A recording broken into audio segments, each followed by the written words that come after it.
Okay, we're going to save some of the large outer leaves Parquet. to top off and put on top of the shredded cabbage when they're in the jars. Why are you not using your crock, Jake? I don't want lead paint is one reason. That's the reason, I would think. Oh. And there's porn stored in it now, so. Remove the core because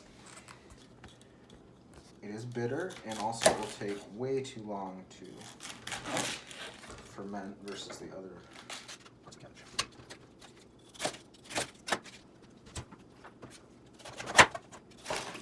So Jake, when was the first time you made sauerkraut? I can remember as a wee lad, back in the early 80s, my grandma, Noonan, would gather the family in the fall, harvest the giant cabbage from the garden, and they would all get together and make giant crocks.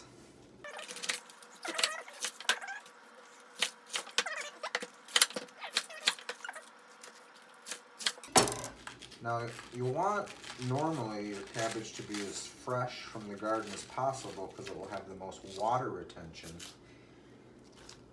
And that will help create a delicious brine that it will sit in, a natural brine, so you don't have to add any salt water. We have total, so we can work out our brine ratio of salt to cabbage. So remember these numbers. I'll never remember. Nope, me neither. Add as we go, how about that? 2.5 plus 1.5. 4. Is that 4? For every pound of cabbage, we need 10 grams of salt.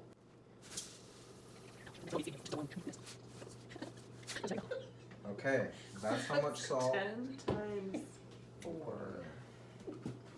Just a minute. Holy shit, you two. That's good. Look at mine.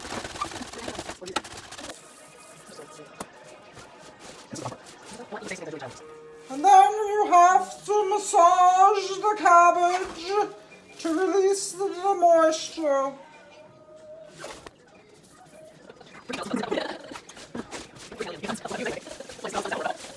The worst sauerkraut video ever made. 10 minutes, 6 minutes of kneading and squeezing this cabbage. It has reduced in half its volume and is now leaching its delicious natural juices.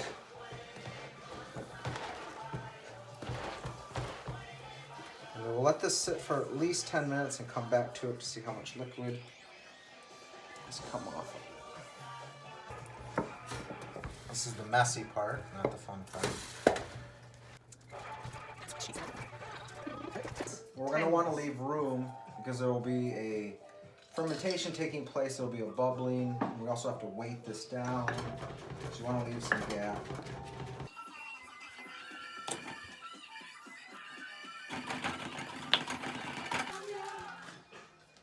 What are you putting in there now, Jake? A little bit of mustard seed and juniper berry. Really awesome because the amount of liquid that was in the cabbage is perfect for the amount we put in the jars. As you can see, the liquid is covering the cabbage, and that's what we want. And now we get to top these off with some leaves and then weight them down. Petoskey stones? With old tires? We will put smaller jars on top filled with water to weight them down. That liquid to cover your product so it ferments in a anaerobic environment, which is a lack of oxygen. And you want the temperature of these jars to be in between 65 and 69 degrees.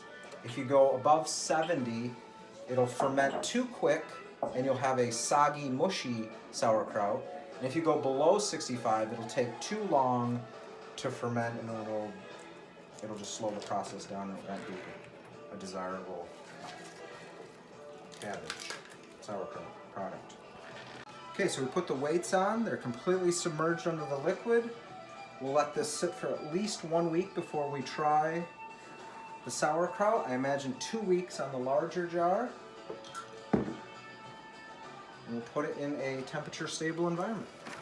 So yeah, what we made here is a sauerkraut that has a live bacteria, and that is what is the product of the fermentation process. There's going to be a live bacteria. Most sauerkraut you buy in the store, in the packages or on the shelf, has been cooked or pasteurized in a way that actually kills the live bacteria. So there's not a lot of the beneficial properties of those bacteria for your body. Sauerkraut, like I say, ferment for at least 1 week to up to 2 weeks. After that, you can let the sauerkraut continue to ferment as it will get more pungent, more sour.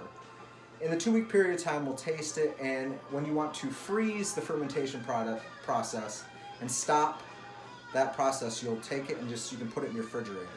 And that will stop the continued growth of the bacteria in the fermentation. So that's one way to cut out, you go to your desired level of tang or acidity that you like.